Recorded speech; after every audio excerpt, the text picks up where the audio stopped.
आशावती recording studio Neeraj Dhamdaha Purnia.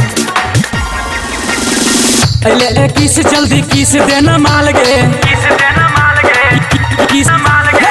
अले किस जल्दी किस देना माल गे, अले किस जल्दी किस देना माल गे। 2020 में भेलियो कंगाल गे, 2020 में भेलियो कंगाल गे।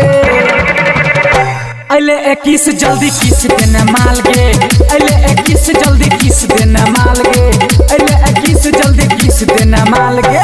2020 में भेलिए कंगाल गे, 2020 में भेलिए कंगाल गे। अले किस जल्दी किस देना माल गे, अले किस जल्दी किस देना माल गे, अले किस जल्दी किस देना माल गे।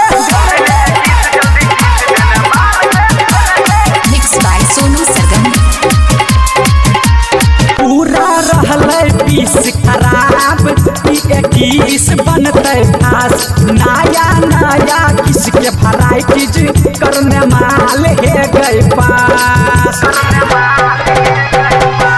पूरा रहलै पीस खराब, 21 बनते खास। नया नया किसके वैराइटीज करने माल है गए पास।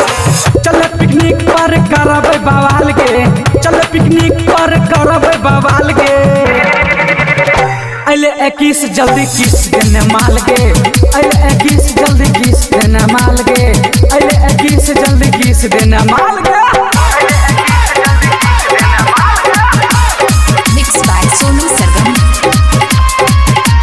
देख के चढ़ल तोर जवानी, हमरा मुँह में आबे पानी। हम बनबो तोहर राजा, कोई बन जो हमर रानी।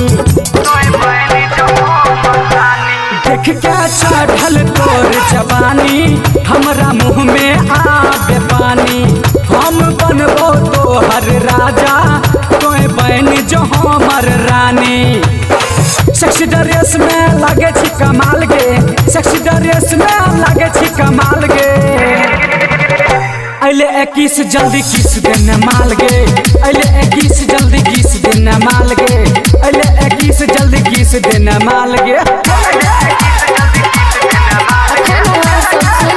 ज्योति फिल्म्स के शानदार प्रस्तुति। नया साल है अच्छा शुरुआत, रविंद्र रंगीला से तू छोरिया करिहनी मन नीमन बात। अभी गेलै नया साल है अच्छा शुरुआत, रविंद्र रंगीला से तू छोरिया करिहनी मन नीमन बात। रटर विकास तोर ले तो क्लास गे, 2020 के 20 करिए आज गे। अले किस जल्दी किस देना माल गे, अले